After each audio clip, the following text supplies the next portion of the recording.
Hello, welcome to Spotlight, celebrating the island's creative life. Spotlight, brought to you by the Isle of Man Arts Council. It's that time to gather again. Yn Chrunniaght is on us once more.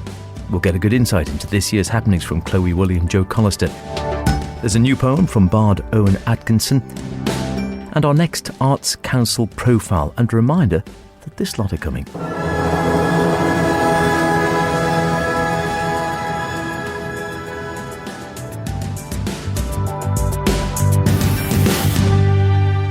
As always, do get in touch with any creative, artistic endeavours you may be involved in, planning, hoping to create, or would really like to put in the spotlight. Be they poetic, visual, theatrical, musical, literary, mime, or anything else you can think of. Email me spotlight@manxradio.com or howardkane@manxradio.com. I like them both. So, anyone who's anyone knows that this year's Yn Chrunniaght is almost upon us. It starts next Monday, seeing as you ask, and runs through until the 31st. A host of concerts, workshops, displays, food, folk, stuff for the kids. To get the lowdown, I chatted to Joe Collister and Chloe Woolley from the Yn Chrunniaght Committee and began by asking Chloe how it all started. Well, the first Yn Chrunniaght was in 1978 and it was devised by Mona Douglas, who is obviously well known now as a cultural activist and revivalist and was involved in all elements of Manx life, really, from the language, music, dance. So she was involved in the inter-Celtic world and attended lots of other festivals that were cropping up around the Celtic countries. So she created Yn Chrunniaght here in the Isle of Man, first of all as a Manx national festival, but then in the second year, I believe, it was when she invited her Celtic cousins over to take part, and music and dance primarily, but also language, and we have lectures and things like that. So it's been continuing for, I think this is the 45th festival. It is. I mean, it's been around for as long as I can remember it, so it seems to me. You've been involved for a long time, Joe, something you've always enjoyed? Yeah, I've only been on the committee for the past maybe 5 or 6 years, but it's always been part of my life. I think when you grow up involved in Manx music and Manx dance, it's just always on your radar. Is it difficult to get, or trying to make it different every year while staying within the sort of parameters of what it's there to do, as it were? Well, I don't know if it's difficult as such. We certainly look out for new, innovative ideas. We've got good relations with the other festivals like Cwm Celtau and Lowend Perrin and Lorion, and they're always a good opportunity to spot talent that's coming up. Obviously, there's some big names in Celtic music that you always hope that you can get over here because, people love to see the big bands. So we try and keep a good range, really. So we've got family-oriented groups, such as this year we've got a Welsh dance group, and that's intergenerational. And then they can mix with our family dance groups over here. And then we've got like big names coming over, such as Frankie Gavin, who's one of the most famous fiddle players in Ireland. So, we try and keep it fresh every year.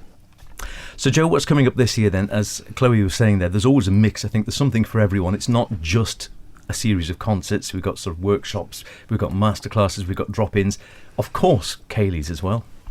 Yeah, I think one of the big changes this year is it's running in the first week of the summer holidays. So normally we run in the last week of term, and this time it's going to be when families and everybody are off school. So we've really put a focus on workshops and displays at lunchtimes. So some of the things, if you're a Chrunniaght regular, you'll recognise these things. If not, they'll be nice and new to you. But we've got our Noah Bakehouse sessions every lunchtime. At 1 o'clock, and each day there's a different focus. So I think we start off with a Manx session, and then all the different Celtic countries have a turn. But at the same time as that, in Peel, outside the House of Manannan, we've got workshops and displays there running throughout the week. We do have programmes everywhere that you can have a look at, obviously, and we've got a website, celticgathering.im, and in the programme page there on the website you'll see all the details of the displays and workshops. And then of course in the evenings, Chloe's mentioned Frankie, he's on the Thursday night, but we kick off with MacLear on Monday the 25th of July. So we start off with that concert at the Centenary Centre. Most of our concerts, in fact all of our concerts are based in Peel, so we've got the Centenary Centre as our venue there, but we have got family ceilidhs at the Masonic Hall, and we've got lovely lectures and something for everyone really. There isn't, and there's always a good youth element to it as well, Chloe. There is. So as Joe said, it's taking place during the holidays this year. So we've got a Brie workshop on the Monday in Culture at 3:00, where any young musicians aged 10 to 18 can come along with their instruments or grab on the percussion instruments and take part in a workshop with Isla Collister, who's coming over. She's a Manx fiddle player that's based in Glasgow, as a professional player now. And the next day we've got a youth trad concert. So that's going to showcase a lot of the young talent in music, singing, dancing, and I think there might be a bit of Manx language recitation as well. And one of our Brie ex-students is Isla Collister. So that evening we're really, really pleased that she's going to premiere a new piece of music that she's written for Culture Vannon. And this on the Wednesday night, 27th of July, and it's called Chrunniaght, and it's inspired by influential women, courageous women in Manx history. So she's taken the themes of Sophia Morrison, Angel Neal, and the women behind the campaign for abortion law modernisation and the Handmaid's Isle of Man. And she's created this new musical work that involves all woman identifying ensemble. So we've got Ruth Kegan, Mira Royal, Katie Lawrence, and some others, and this artwork by Joe Davies that accompanies this. So it's part of a bigger project. Joe and I eventually will create something for schools out of that. So that's an exciting work from a young composer. So she's in her early 20s. And plenty of chances as well for not just youth, but also, if you want to get involved, have a bit of a sing, bring your instrument along, get involved one way or another. Plenty of chances through the festival for that as well. Yeah, we're looking forward to our song night at the Masonic Hall on Tuesday the 26th. We did lots of sing-alongs during the last 2 years, so the festivals continue to run despite COVID and lockdowns, and we're very grateful to all our amazing Manx performers and artists who've supported us so well during those 2 years. But also we've done lots of online links with all our Celtic friends as well. So Briar's Boys in particular, who are our Cornish shanty choir who are coming over this year, they did lots of YouTube videos for us, and we had a virtual sing-song last year. So this year it's going to be a real life sing-song, which will be brilliant. We've also got a ceilidh, I think we mentioned the family ceilidh, that's on the Wednesday night. And of course we've got our Mega Manx ceilidh. I was thinking that, that's the... Yes, so that was planned to be a big event that sort of celebrated all things Manx, I suppose, during last year when we couldn't have all our visiting artists over. And then of course COVID reared its head again, so it was postponed to this year. But actually it's worked out for the best. It's on Friday the 29th of July at 7:30 at the Villa. And it just means that we can celebrate all our Manx artists, but we've also got our visiting artists as well. So Penify, our Welsh dance group, are performing. We've got the Ellen Vanham pipes and drums. And Chloe, did you want to say about the Manx Fiddle Orchestra? Yes. Well, the Manx Fiddle Orchestra was an initiative we started last year at Yn Chrunniaght, and it's led by Katie Lawrence. And basically, it's an ensemble that's open to anyone who plays the violin. And we've worked on some sets of Manx fiddle tunes that sound very impressive. So we've got youngsters, I think the youngest is like 6 or 7, up to some of the older members from the symphony orchestra. So a right range of fiddle players. What do you think is the endearing popularity of the Chrunniaght? Is it just the music? Is it the people? Because it's not just people who are sort of into folk, into their culture, into local languages. It brings in a really broad audience, and it seems to grow year on year from when I remember as a child. Well, I think it's because we're such a friendly bunch. I think we try and make everyone welcome, try and put on events that suit anyone, really. You can get involved, whether you're just an audience member or you can have a go, try out some crafting or join in a song workshop. I think that's the key to it, and keeping things just accessible for everyone. Yeah, and as Chloe said, we have a real big focus on community, and you've already mentioned, Howard, like young and old. And as part of that, we've got our new Festival Friends, our Courage and No Failure initiative this year. So it's a bit like a festival fringe, really.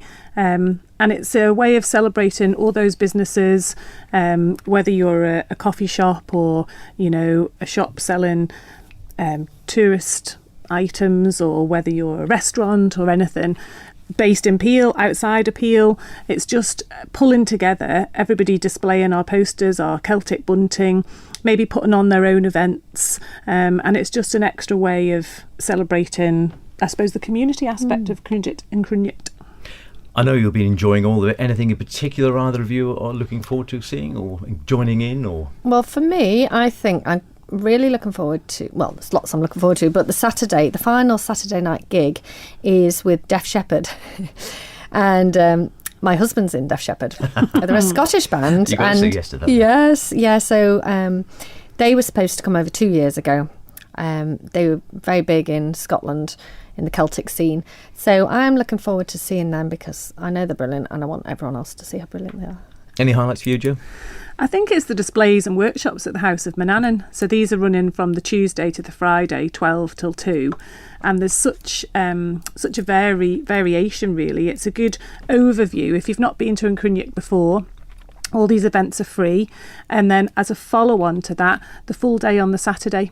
So we have the gathering on the Saturday, which is held at the Corran Hall and Cathedral grounds in Peel. Again, that's free. It's absolutely packed. We've got the Soundcheck Youth Stage. We've got performances in the Cathedral. We've got the Artisan Craft Fair in the Corran Hall. And again, free of charge. So if you've not been and you're not sure if Yn Chrunniaight's for you, it's definitely for you. But you can come to those sorts of events and just get a real flavour of what it's about. Details then, Chloe, if people want to get along, and there really is something for everyone, I must admit. You know, you don't have to be into folk or into Manx culture or Manx language or anything else. You would enjoy some aspects of pretty much something, some way if you go along. How to get involved? What's the easiest way? We can go to our website, which is celticgathering.im. The festival runs from Monday the 25th till Sunday the 31st of July.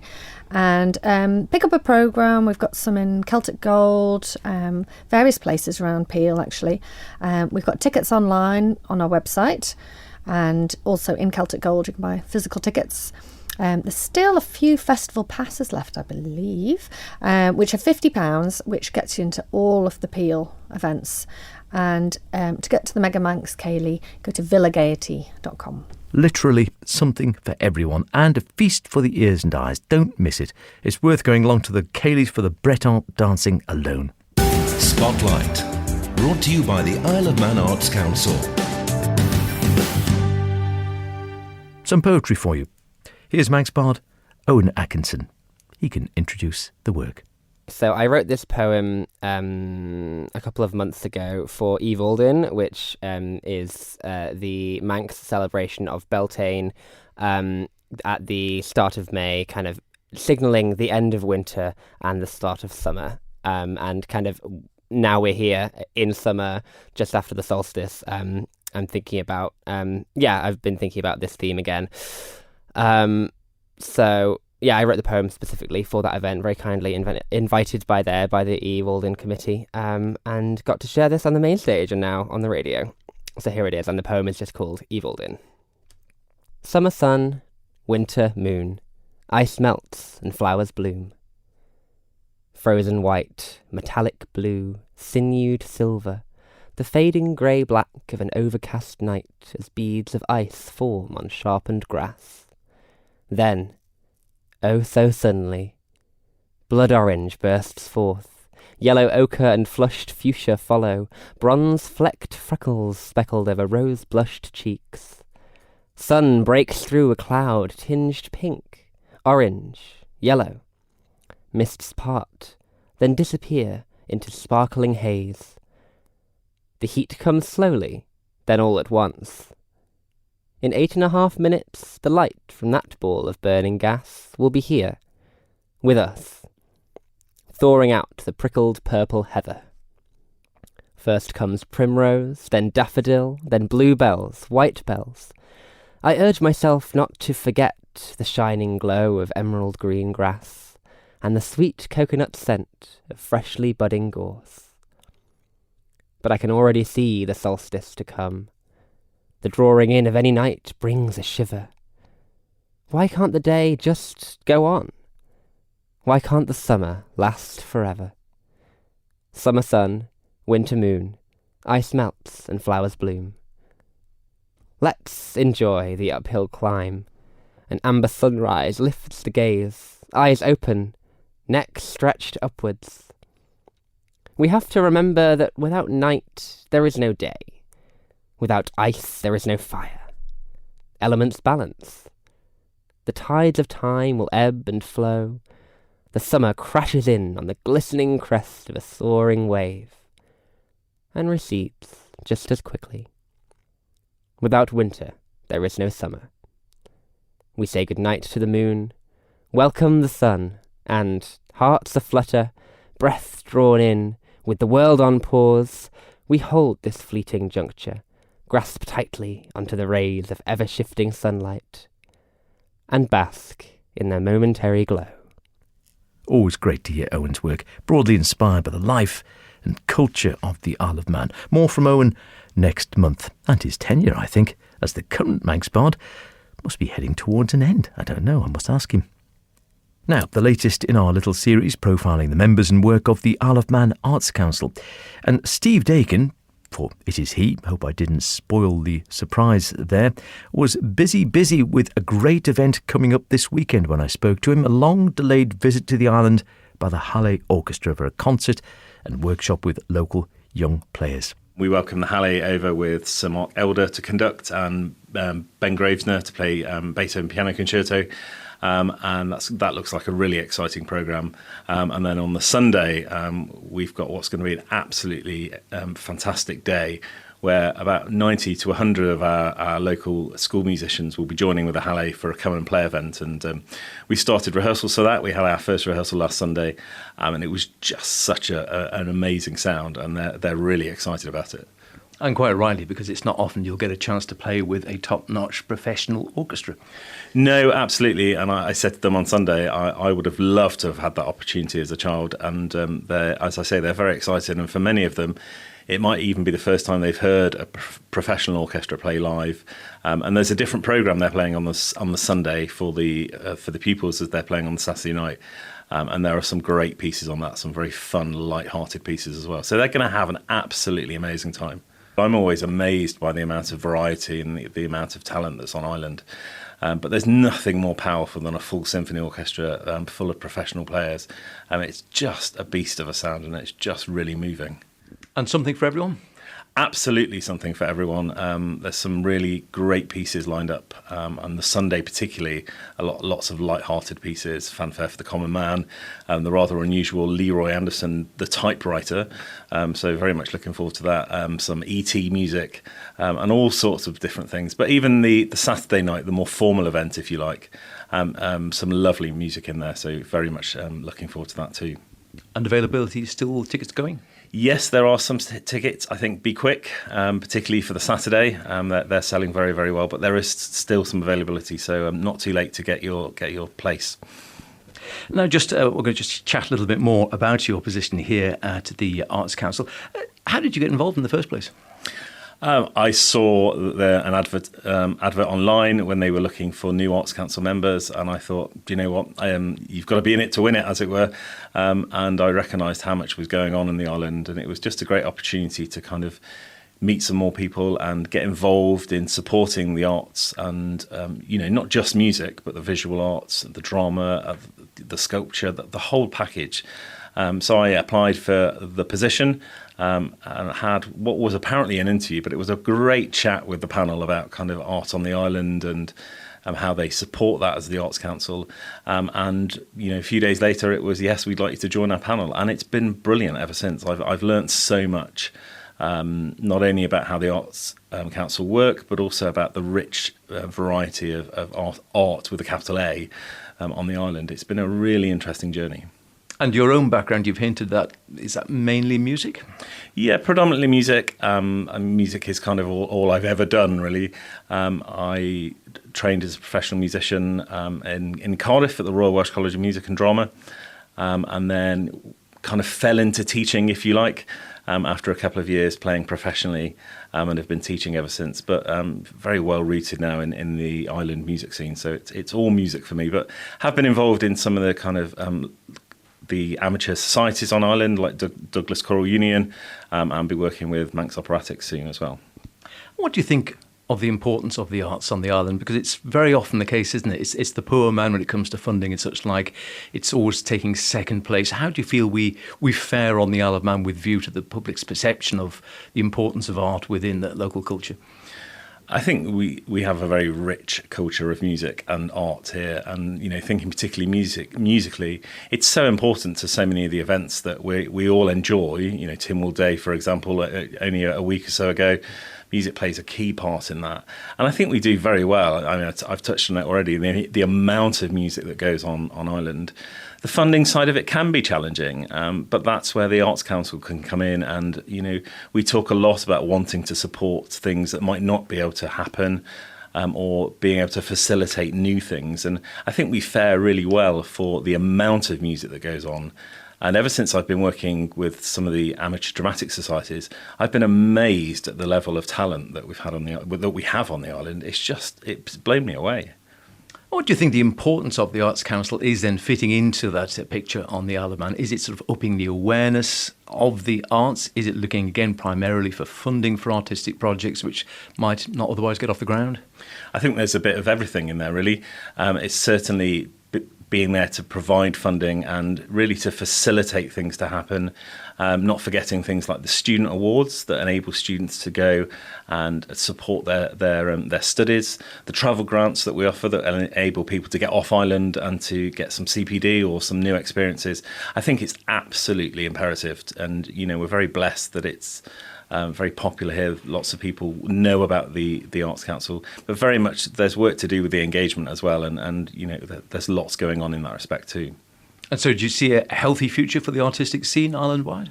I very much hope so. I think, as long as people still see the importance in it, and that we keep that importance in the education section as well, we will only be as good as we are artistically if we're breeding the talent lower down in the schools. And that's music, that's drama, that's visual arts. It's all got to be there. And I think sometimes the arts can become the poor relation in the curriculum. And maybe because it's viewed as not being, statutory or necessary, but I think it's quite the reverse. I've looked at a lot of studies recently where obviously with a primary focus on music, where learning an instrument can really advantage you academically, not to mention all the well-being and all of the extra skills it brings to you. So the arts have got so much going for them, and we need to really, really embed that in the curriculum from day one to really make sure that we secure the future of the arts on the island. Don't forget to go along and support the Halley. It's bound to be a great night, and get out to at least some of Yn Chrunniaght to whet your appetite. Here's a little piece from a local group who will be featured during the festival, the ever-inventive groove of Clash 4.